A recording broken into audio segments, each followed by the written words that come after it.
Good afternoon and welcome to this Integrated Skills Wider Waste webinar. And today we're looking at planning your zero waste career. Thanks very much for joining us. We look forward to an hour of interesting chat, hopefully, and your questions and some discussion on the way through. I'm really pleased to welcome Sarahjane Widdowson. Thanks very much for joining us, Sarahjane. My pleasure. Always good to be on these webinars, Stuart. That's good. We have got a change in the programme. We had Katie Cockburn from CIWM who was going to speak in the second half of the webinar. Unfortunately, she's been she's not at work for the next couple of weeks for really situation reasons outside of her control. So we just wish her well, and we know that I think we'll actually get through the topics. Just to say that Sarahjane knows the material very well, has actually presented jointly with Katie on a number of occasions, and as you'll find as we go through the discussion, Sarahjane is a wealth of knowledge on the topics, having done a lot of the research and a lot of the background work for CIWM on the Skills for the Future report. So we'll hear from Sarahjane in a moment, but I just wanted to lay out a little bit of housekeeping. We do both like quite a conversational style of in these webinars, so we'd be really happy if you wanted to ask a question as we go through, and if it's appropriate, we'll actually have a look at that and get into the question, or maybe backtrack and go back to previous points. So please use the chat pod, ask your questions in there as we go through, and we'll get to them. If we don't get to them during the main body of the session, then we'll actually have a Q&A session towards the end. We do have a poll somewhere through the presentation, which is a bit of interaction. Hopefully that will be quite interesting. I'd like to start with a little bit of material on integrated skills and what we're doing. What we'd normally like to do, we do a bi-monthly webinar where we're looking at wider waste issues, things like this. And the other month we look at a technical webinar where we invite our clients and we go through specific sort of technical issues or themes or case studies that that clients have asked us to have a look at, or we decide would be really useful to have a think about. So this is part of a series of webinars. We've got a few coming up, and I just wanted to flag up a few of those. First thing is just to say that we'll be at RWM. Anyone who's at RWM, please come and see us on our stand RG40, which is next to the local authority lounge, not too far away from when you're getting a cup of coffee. So pop over and see us. We'd love to see you at the stand. We're also going to be at LARAC on the 11th and 12th of October. That's again back down in Birmingham. So please call and see us. Our next wider waste webinar is on the theme how to buy through G-Cloud 13, and why we're including this is actually we have quite a few clients who've asked us the question, what does it mean to actually buy through G-Cloud 13? So we thought, well, it would be really useful to get hold of an expert, someone who really understands the framework, to actually talk about that. The guest we've got is Chris Farthing, and he runs a business called Advice Cloud, and I think he's got the brilliant title of GovTech Viability Mentors. So we'll be having Chris talking about how to use G-Cloud 13 for purchasing software, services, and products. Moving on, we've got then a Smart Suite showcase, which we're doing on Thursday, the 19th of October. Smart Suite is our new suite of in-cab and back office software, which includes both in-cab back office, the kind of functionality you would expect, but we're trying to make this intelligent software that actually takes a lot of the hard work out of running that. But also we want to be talking about our trade waste services, and we'll also be talking about jobs management suites as well. So those are coming up. Today's webinar, I think we had quite a high number of people actually signing up for today's webinar, which is really encouraging. because it's right in the middle of summer and most people are on holiday. So we're really pleased that the title has kind of captured people's imagination. We came with the title because clearly there's a sort of a contradiction for those in waste management about planning your zero waste career, but hopefully that's been a sort of hook into the topic, and hopefully you'll find it interesting what we talk about as we go through. I just want to introduce Sarahjane with a few slides. So Sarahjane, just take a seat. You won't be on for a few minutes yet, but you can relax. I just wanted to put a few slides up to really start the conversation on what we're talking about, which is really a transition. The transition to whether we call it zero waste or net zero or circular economy is clearly a transition underway. And I think those of us who've been involved in waste for a number of years are aware of the fact that actually the pace of that transition is actually starting to increase.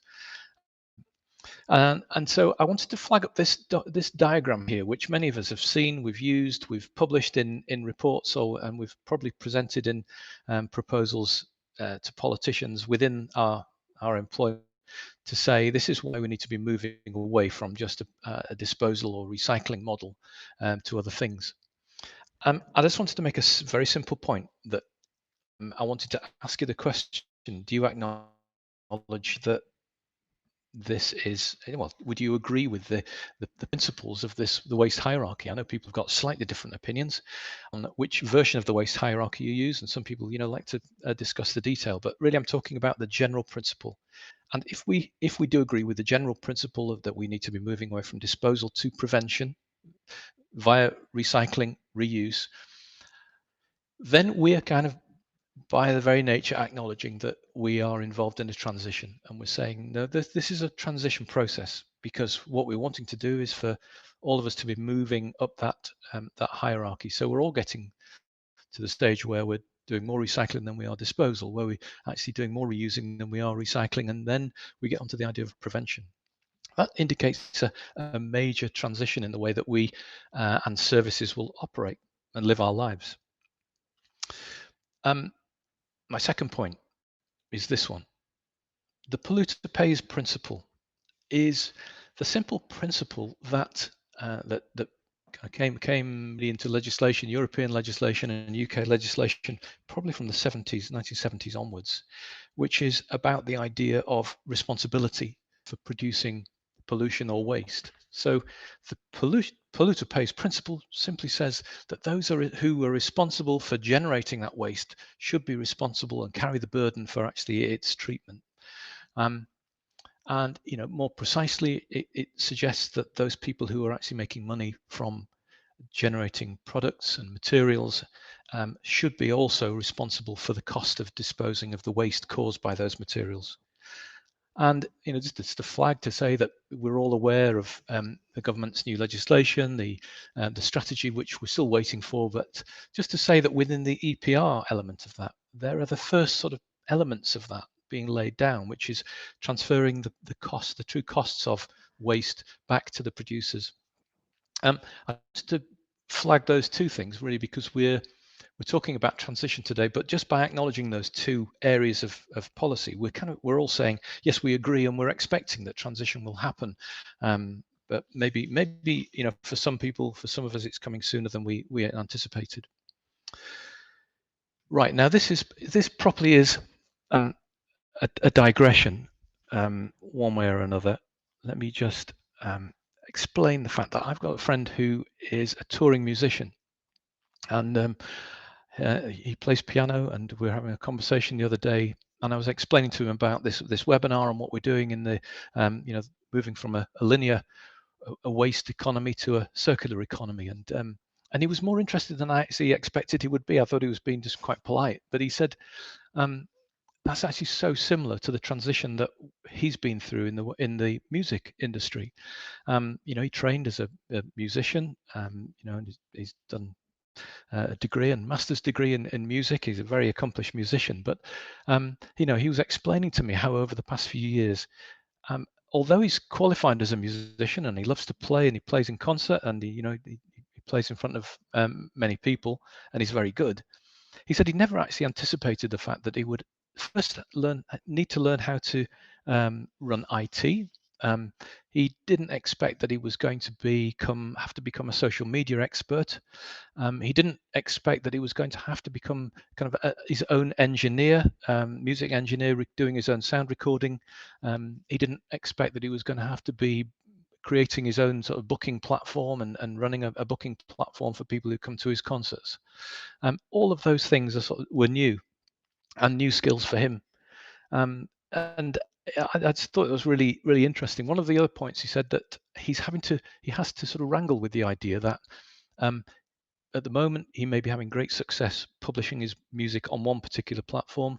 Then that platform sort of fades away in interest, and there's another platform out there that actually where most musicians are now putting their material. And so he's kind of in this position where he's looking at, okay, this is what I am currently doing, but I need to keep a watch over what's new. So I raised that and I mentioned that really because I thought it was an interesting perspective. He's in a very agile position where he's not only formally trained in music, but also he's picked up these new skills. But he's also in this agile position where he's looking out for what's new, what's less new, and what's actually coming to the end of life, and and moving with the times. Which I thought was a great position for us today to sort of kind of think about waste and where we are in the waste industry. In case you think I'm going really off beam here, I just wanted to talk about something that perhaps a pretty serious message as part of this transition, and in a way justifies having a webinar like this and justifies all the work that CIWM have been doing and are doing and will continue to do over the next few years on this idea of transitioning to a circular economy, or however we want to phrase that, zero waste, net zero. And just to say that the reality is that not everyone and everything will actually make the transition across, and not everything does. And included in that, there might be some leaders, there might be some innovators who actually don't make it through the transition into the next sort of phase of where we're going with the waste and resources industry. And to kind of explain that as a case study, really, I wanted to go completely off-piste and talk about Kodak. I asked my daughter about Kodak. Did she know Kodak? And she's going, is it something to do with cameras?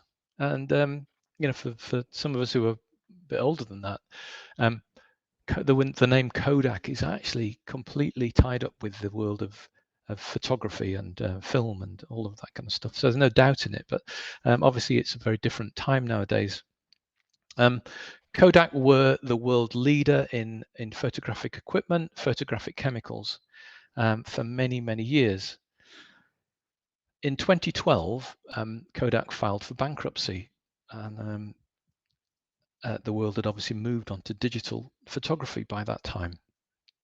A couple of things, interesting things. I was reading about this in preparation for this webinar today about transition, and a couple of things about Kodak that I found absolutely fascinating. And back to my point about, there's no guarantee that even leaders and innovators will not pass through the transition.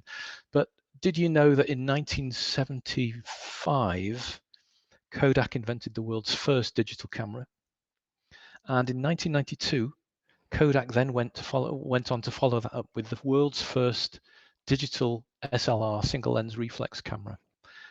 So they're ahead of the curve. They're really on top of the technology here and understand the technology that's required. But then, if you read through any analysis of Kodak, and there's plenty of stuff on the web about where Kodak went wrong, they've really spent the next 2 decades, really completely missing the boat when it came to digital technology. As I say, ended up in 2012. Business was bankrupt. So I just wanted us to imagine we are the management consultants. We've got the knowledge that I've just given here. We know that actually what happened was they missed the boat on digital technology. We can go back into any time you want up to the year 2000 probably. And if we were advising Kodak, what would you actually be saying to Kodak? I'll give you a second to sort of think about it. What would your advice be? The reality of what happened was that Kodak saw digital photography as a pure threat to their business, and failed to embrace what challenged them. So digital technology was coming on board, and they'd failed to embrace it and actually just closed down and saw it as the opposition and closed down and eventually closed down the business. But what would your ideas have been to Kodak if you could have advised them those years ago? I wonder if it would be something like you're failing to embrace the things that are challenging you. Maybe there are challenges to the business. Maybe you ought to be embracing those challenges rather than shying away or hiding away from them, possibly. And my thought is, well, possibly you could have revised your business model. If I could go back then, I would have said, well, I'll tell you what, why not franchise the digital technology? You could sell it to all of these mobile phone companies, and all you need to do is pick up a commission of a fraction of a pence for every mobile phone that uses the Kodak technology. Maybe that would have been an answer for them. Anyway, that was just a really something to sort of provoke some thought on the type of thing that stopped people transitioning across to a new phase, if you like, of an industry. Often we're failing to embrace the thing that's changing, the thing that's challenging us. How might that be addressed in business that you're at when you're looking at the changes in zero waste? How might you be able to look at some of those challenges and sort of think about, okay, how can we think about this differently and possibly embrace those? In case you thought this was all going to be bad news, it's quite a negative tale, but I think a really interesting tale and something we can think about going forward. But today we actually there's quite a lot of good news, and Sarahjane will be going through some of this in some detail in a few minutes. But the first thing is there are so many jobs that are going to be created in this new world, particularly in the reuse and repair sector. But there will be in every part of the waste and resources, so there will be new jobs created according to the work that CIWM have done and the work that Sarahjane has been doing on their behalf. And the second thing I think is, and it's worth just thinking about and actually letting this sink in, are that the type of skills that will be required in this next phase, if you like, many of those we already have within our armory. We're already very familiar with those kind of processes, and so if only we can learn the ways to actually transfer those across as transferable skills into the new way of working, then things will be fine. Right, today I'm going to start now, Sarahjane, but I just wanted to firstly credit CIWM for the work that they've actually put into this. It's such a good project, such a good piece of work, and actually, I'm encouraged that actually the professional body of those people who are responsible for trying to map out the future of waste and resources industry are so engaged in this now, trying to map out the future for those of us involved, particularly to past President Adam Reed, whose idea it was to start to pull together this thinking on, well, what skills do we need for the future, and Sarahjane might say something about that later. And so I'm going to introduce Sarahjane. Sarahjane, thank you very much for joining us. You're a director at Intellisos. You're definitely a thought leader in this field that we're talking about today. You've been involved in the Skills for the Future reports, 2 reports, and really you are probably one of the best qualified people to speak on the subject today. So really appreciate your being here. You're very well placed to take us through the topic. I just want to say thanks very much for joining us. Really appreciate it, and I also appreciate the fact that you're taking on part of today's webinar, which Katie was previously going to be doing. But I'm really grateful for the way you've kind of grabbed hold of that, and you'll be doing that seamlessly, I know. So really appreciate that.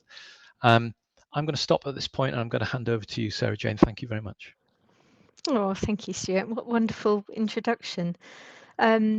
I think that's the first time I've been called a thought leader, and I would defer, I suppose, to my well, to CIWM colleagues, Katie and also Adam as well, because they are definitely spearheading the charge on green skills and making sure that our industry is prepared for the future. Right, so planning your zero waste career. What I wanted to do really within this presentation, my aim for today is actually to give our listeners, the audience, an understanding of what we think the future will look like. And to do that, I'm going to guide you through the reports that have been written for CIWM on green skills, but also, as you say, the transition that our industry is going to be going through over the next sort of 10 to 15 years. And hopefully by the end of it, the audience will have a good understanding of how things will change, and will start to identify what skills they need for the future, where they might want to think about working in the future, how the sector will evolve. And as you say, what's the good news there? What are the opportunities out there for audience members? Because I feel very positive about it. I think there's lots of opportunities, but we need to get ahead of the curve here. So just moving on.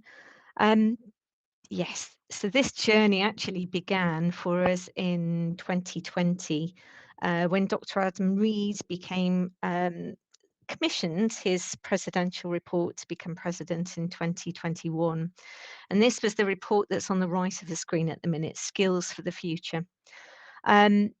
It's quite poignant, to be honest, because 2020, as we know, was when the world was changing. And I think actually in interviewing sector professionals at the time, we got a real insight into actually not just how the pandemic was changing the workforce, but actually how many members of CIWM were reflecting on their careers, their place in the world, how things were going to change in the future. So we got a lot of information about the skills and knowledge they were predicting would be required over the next 10 to 15 years. Those skills and knowledge really focused on sort of softer skills initially. So the skills for, as you say, change management. So a lot of it was around project management, data analysis, communications, leadership, as well as very specific technical knowledge around climate, carbon, reuse, refill, etc. Circular economy was quite a big one. So there was already an acknowledgement that actually sector professionals were having to develop new skills, develop new knowledge for the future. Now, Stuart, I think you wanted to touch on a poll just at this point. I did. Thank you. This is our question. Let's have a look at this just as a bit of a baseline. Who is responsible for your skills? I'll give you a few seconds to have a think about that and respond, please.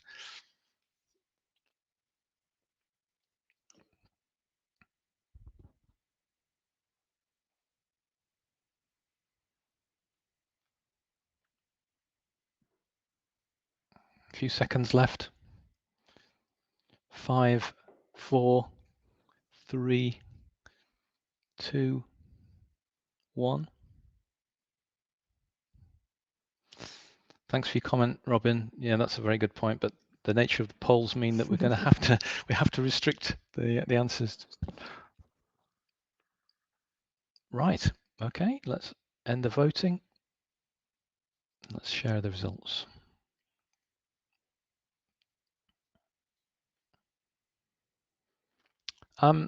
That's interesting. No one has said government. No one has said their professional body.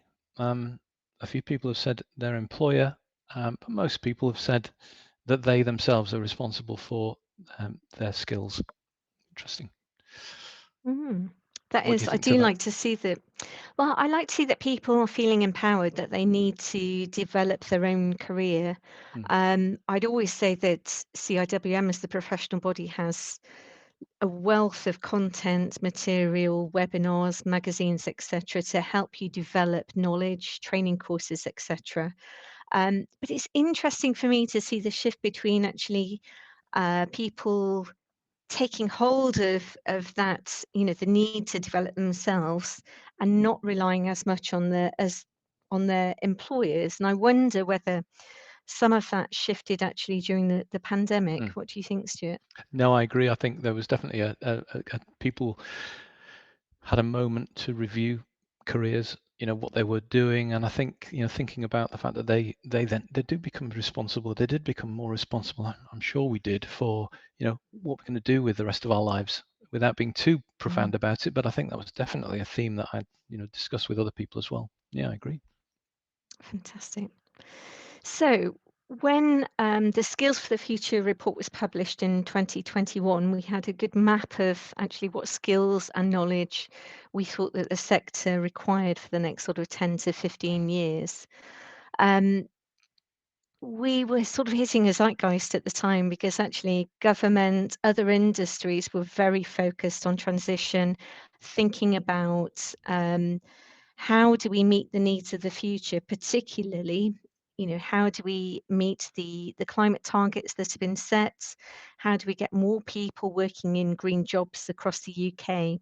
And UK government developed a green jobs delivery group with the key purpose of actually looking at this task, because it was recognised that actually to meet these targets, we needed a lot more professionals right across environmental services.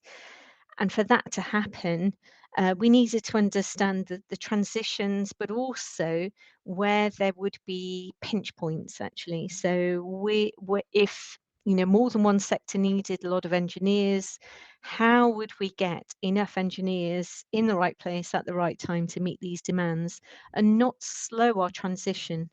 Um, so Dr. Anne Reid was invited to attend the Green Jobs Delivery Group, and that then spurred on the research for the latest report that has been published. And that research has looked at 5 key questions, really to support the sector, but also to feed into the Green Jobs Delivery Group to share with other sectors, and to try and to provide one piece of the jigsaw puzzle, I think, around green jobs and skills. So the 5 key questions that we looked at, which, when, how many, where, and effectively, are we skills ready? So which green occupations will be most important? When will we see employer demand for skilled individuals? Again, so we could look at actually which skills are required and when. We can then identify how many are required, so we can really focus on workforce planning. There was a question about where as well. So where will demand be? Are there any regional nuances connected to particular industries? And then, are we skills ready? So is existing plans, skills provision geared up to meet the demand?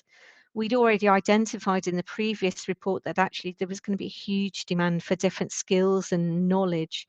So CIWM was already investing in developing support around those particular areas. But as we know, you know, our sector is constantly evolving. We're constantly having to deal with new materials and therefore develop new technologies to try and deal with those materials. So our skills needs are constantly evolving. So our approach for this particular report was quite mixed actually. We did a workforce survey at the start of the research. We got over 100 responses to that, both quantitative but also very detailed qualitative responses on that, which provided views around sector attractiveness, you know, how can we get more people into the sector, lots of focus on education but also skills required. We did 24 deep dive interviews, and 10 of those were with early career professionals. So, really trying to understand why they chose our sector, what attracted them to it, and what they thought about the future. I also had the pleasure of speaking to a lot of students. So one night I went down to speak to about 150 environmental science students from Imperial College about what they thought about the future, which was quite enlightening, to be honest. Whether they thought they would ever become a waste professional, um, mostly not, I have to say. However, it's made me slightly happier that they were very interested in circular economy. So I think actually that links nicely with the sector attractiveness theme. So how do we not rebrand the sector, but how do we make it more attractive and identify, the vast array of jobs that we have? I also spoke to a class at Solent University of sociologists, and that was really enlightening as well, because I was trying to get them to understand actually the breadth of jobs in the sector, and the fact that even with a sociology background, there's a wealth of jobs available to them. Excuse me. As well as doing oh, sorry, a little tickle. As well as doing a literature review, we also held an excuse me.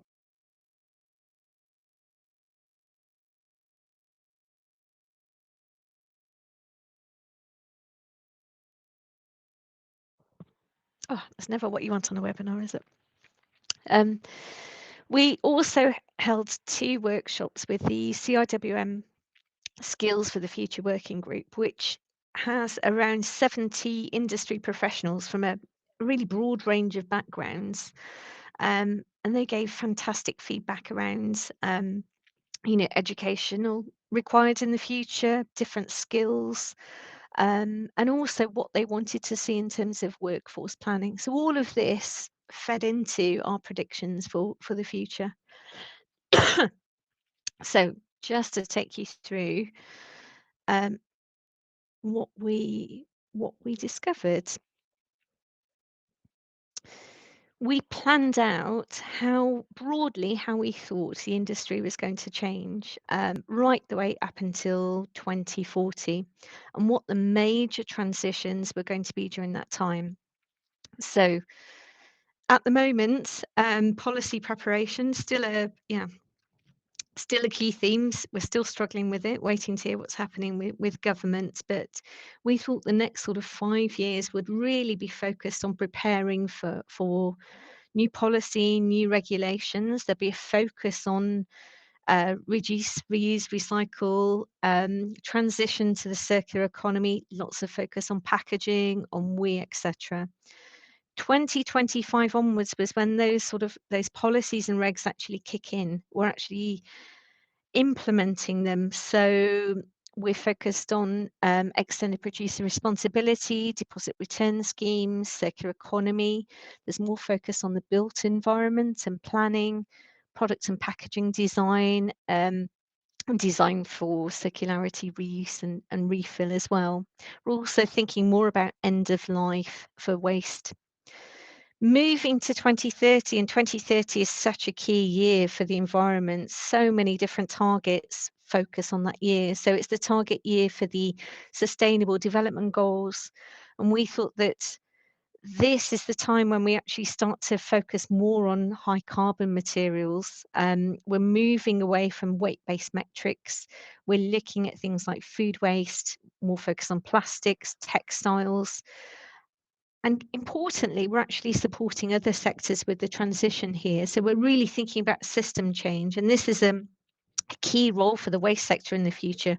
How can we support other sectors to make that transition? Because they will want the raw materials that we are harvesting from waste.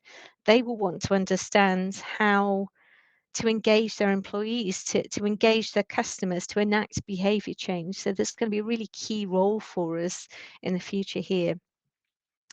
When we're looking at 2035, this is when we thought the focus on increasing automation would be. So we've got consumption reduction. We're looking at the challenges of difficult to recycle materials. We're focusing more on hazardous waste because that's a key component of the waste stream that needs greater focus. And we're thinking about things more about autonomous vehicles. We're focused on the logistics side of things here. And then 2040, we're looking at carbon first. So carbon, natural capital, more hazard reduction. We're thinking about taking a more balanced approach to society and environment. And automation and AI is widely adopted. Now, one of the one of the challenges I've had back on these sorts of predictions is really about AI. We know that AI is with us now. You know, I used Chat GPT rather clumsily the other day to write an article. Consultants were already sort of incorporating it into what they do. We've got great examples of companies in the waste sector that are using AI within materials recovery facilities to identify different target materials, etc. But when we think about our sector as a whole, the majority of our workforce is actually frontline services. So our predictions here for AI is with the understanding that actually, yes, we will be adopting AI and automation a lot faster within certain elements of our sector. However, frontline services, it's going to take a little while before it actually gets to them and is integrated there. So those are the broad themes, if you like, for the transitions. We've touched on some of the drivers that are accelerating those transitions, and these are aligned with those sort of those time changes that we covered on the last slide. So key immediate drivers and ongoing drivers, I should say, is policy. It's always driven what we do in the waste sector, along with cost as well, environmental performance. But there's so many different policy changes happening over the next few years that this is a massive short-term driver. Ongoing from that, obviously costs and cost of living is a big focus for us at the moment, but again, next 5 to 10 years, we're going to be thinking about costs, greater environmental awareness, more transition to those circular business models. And what you touched on earlier, Stuart, with Kodak really made me think about circularity, to be honest, and an alternate business model. We're seeing some organisations really successfully transition to those now, being quite brave actually with some of their service models, but some are still struggling or are not quite on that change journey. So I think it's going to be a slightly longer journey to scale it. 5 to 10 years and 10 to 15 years, we're also looking at artificial intelligence, further emission reduction, commercial repair and industrial reuse. And I say commercial here, we have got reuse and repair at the moment, but actually we are still struggling to scale it. We're struggling to get it at a stage where it's really economically viable. There are some fantastic examples that have been set up, but I'm talking here about a major transition. And then 10 to 15 years, we've got advanced treatment technologies again, so things like chemical recycling really scaling and being adopted more widely, and automation again, so autonomous RCVs, for example. So aligned with this then, we're on to the next question. So which green occupations will be most important? So the near term, we've got that policy element again, design of products and packaging, regulation and compliance actually, because we know that whenever new regulations are brought in, whenever we've got policy changes, there's got to be a greater focus on regulation and compliance. Near term as well, we're looking at green occupations, collections, operations. We're still struggling with frontline services, trying to recruit enough people in there, even trying to recruit enough recycling managers, whereas it was once an incredibly popular role. Actually, we're getting university graduates thinking more about circular economy, but actually more about climate. They're interested in climate-related roles and sustainability. Other near-term roles, reuse and repair, material sorting and reprocessing, so getting those more technical roles, the chemists and the engineers. In the medium to long term, we're looking at some interesting ones to pick out: change managers, chemists and material scientists, and again, net zero, carbon capture and storage, going further into the long term. And I would say again, we know we've got carbon capture and storage here at the moment, but what we lack is scale. And we know with these big infrastructure projects that actually they can be an awfully long time in the planning, in the implementation, which is why we've put them in at a kind of a longer term position here. So one of the questions that we asked in our workforce survey was about workforce planning, and do you understand future jobs and skills needs? This was an interesting response here that I just wanted to touch on, because actually there was just under 50% of the respondents said yes, but actually there was quite a few respondents that said that they didn't, or they were unsure. This aligned with the fact that 60% of the survey respondents said that they were struggling to recruit staff in the past year. Means that actually there's a real challenge for organisations, both understanding what they need in the future, but trying to deal with the now. Where do they get? Where do organisations get their next drivers from, their next consultants from, their next lawyers from, for example? Lots of immediate needs out there, which relates to one of the other key things that the workplace survey raised, which was how do we attract the right people? Sector attractiveness has been a key challenge for the waste and recycling sector for a number of years. My chats with the students developed this word cloud, actually. So a lot of their immediate responses were, landfill, smelly, trash, rubbish, quite negative words there. Some positives in there as well, circular economy, recycling, etc. So good things out there, but we need to tap into, I think we need to tap into circular economy more, but also climate. How can we demonstrate that our sector really is a champion for reducing carbon emissions? So Jane, I wondered if I could yes, just that's been really good and some really good information there. I'm wondering if anyone's got questions at this point, just to recap, because there's an awful lot of material. I wondered if anyone's got a question that they wanted to ask. Please use the chat box there. I've got a question to you. Please do.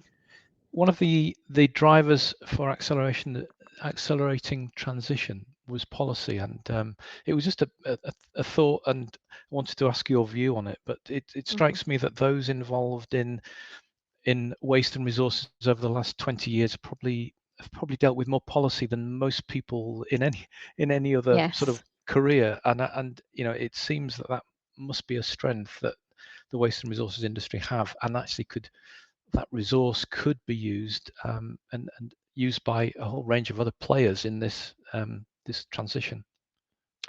Absolutely. I mean, I think this is one of, I think, as I mentioned earlier, this is one of the real strengths of our sector. I think our sector professionals are incredibly agile. We're used to dealing with change. We're used to having to make change quite quickly. You only have to look at the POPs issue recently. Lots of local authorities and contractors having to suddenly switch their services overnight. Look at COVID, fantastic example of how agile we are at making changes, whether they're policy related or there are other drivers there. This is a real opportunity for our sector to actually support others. So just on things like extended producer responsibility, I know that some of the quick service restaurant clients that I'm working with at the moment, they're really struggling to actually understand extended producer responsibility. They don't know what to do. They don't know why they're doing it, what is going to happen, and they don't fundamentally understand actually what happens to the packaging they're producing at end of life. So I think as waste managers, there's a real role for us to reach out to other sectors to try and demystify what happens when you place stuff in the bin and identify opportunities there. Yeah, I guess, identifying opportunities. I'm thinking that it leads to that requirement for those softer skills and collaboration, and thinking about, okay, how do we break out of our silo mentality and actually think about collaborating and sharing some of these skills and knowledge that we've got with other sectors. Absolutely. Do you know what? I think there's a real opportunity, particularly for local authorities at the moment. Often the waste and resources team is quite siloed. But with, climate action strategies, local authorities are developing, implementing. There's an opportunity to highlight how important things like waste prevention and recycling are, and how other departments can get involved in that. So we are good, I think, at working systemically, working with others, working with other sectors, but we just need to we need to raise our profile a little bit in order to do that, and to reach out. Yeah, thanks for that. Sorry, I'll let you move. That's okay. We're nearly through the content, actually. So within the report, we also predicted how many roles will be needed. And these were new total estimates of new roles by 2030, 2035, and 2040. So some of the headlines here. So the aggregated total was just under 240,000 new jobs by 2040, on top of today's baseline. Some key changes or key areas of growth in there. So reuse and repair, huge area of growth predicted. This is a key area that the waste and resources sector can support. We've got the knowledge of how to of logistics, of how to develop reverse logistics, how to manage materials. So this is a real area of opportunity for us there. But right across the board, we're implementing different service changes. We need more advice from consultants and professionals. There are certain niche materials that the focus will be on more acutely because of the carbon benefits. So textiles, for example, food waste, and we'll also need more infrastructure in the future. So right across the board, there are opportunities for new roles there. And demand, the where question, actually, waste and recycling is a universal service, so we'll need demand everywhere. However, we think there'll be hotspots related to other industries where there may be a need for more jobs. So, chemicals, industrial feedstocks, eco parks, maybe locations for, chemical recycling, materials recovery. We've got organics, symbiosis with agriculture. So places like East Anglia, for example, remanufacture.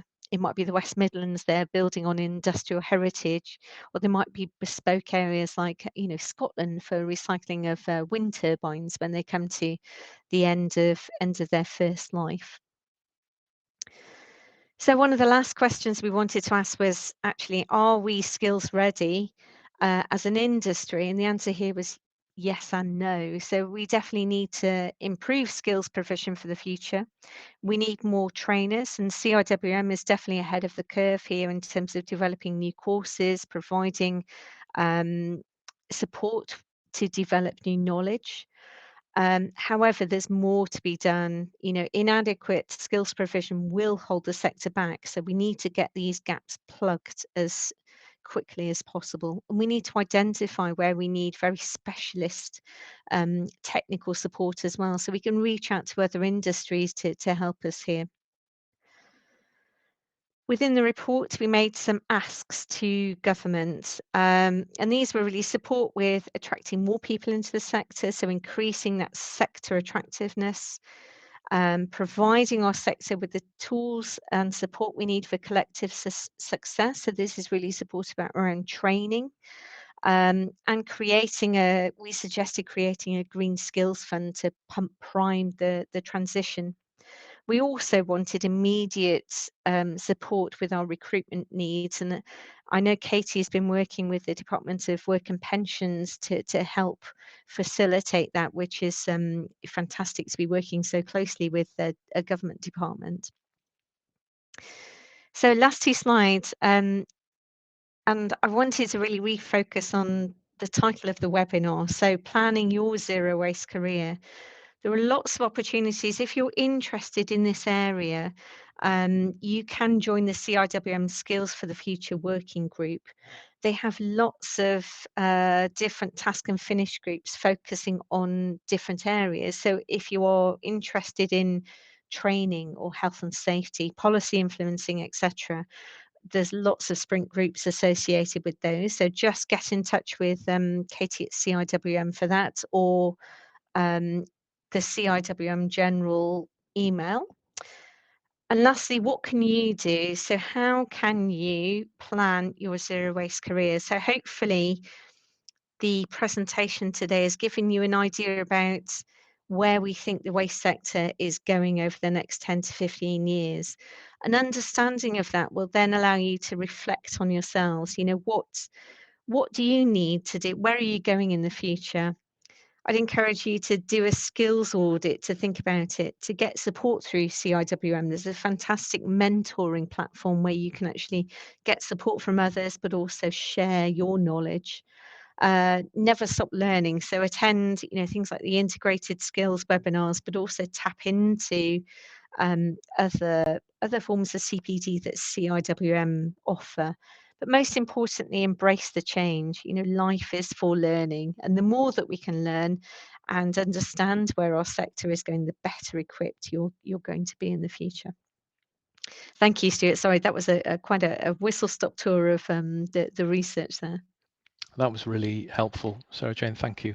There's lots in there, and I think just to underline the fact that we will be sending out links to the video here. So we've been recording the webinar, and we'll be sending that round to you so you can actually have a look at that and go through some of those slides a second time. Yeah, really enjoyed that. Thanks very much, Sarahjane. We had a comment from Beth about training. Budget restrictions have impacted on training. False economy. Well, I'd agree with that. And there's that saying, isn't there, about, well, training is so expensive, but you should look at the cost of ignorance, which is absolutely true. But any thoughts on justifying budgets for training? What's your experience of that, Sarahjane?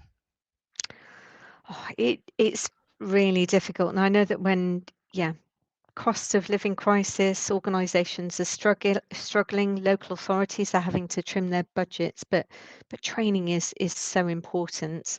I think as an individual, there are lots of opportunities to gain new knowledge, lots of portals with free courses that you can use to develop yourself. But absolutely, you want your employer to invest in you. So the key for me is to really develop a good business case. So talk to others about what the best courses are, where they felt that they get real value for money. Make sure that you're doing a course that really meets your needs as well.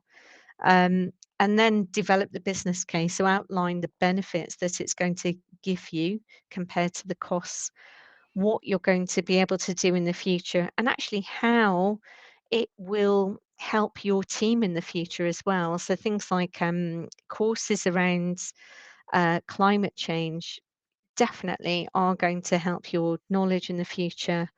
It's a good investment for your organization. Interesting. We are an employee-owned company now, and we're developing policy. We're looking at all of our policy, but actually one of those areas is funding for courses that may not directly improve your work situation, work related, but actually will have an impact on work related stuff. So that's and we're very open to that and trying to support people who want to do courses which actually will expand their skills, and obviously the company will benefit from those skills as well. Any questions anyone has got? Someone is typing. I wanted to ask a question and get your views on reuse, and you touched on reuse because obviously it's right up there on the hierarchy, and it's where we need to be getting to. But you did allude to the fact that most of that is within the third sector, and it's quite difficult to contract with sometimes when you're working with charitable organizations who don't know where the resources are coming from or the funding is coming from. Any thoughts on that and how that might go forward in the future? No, I think EPR actually has a really big role to play here, because it will actually hopefully pump some money into the sector and encourage manufacturers to take responsibility for their products at end of life.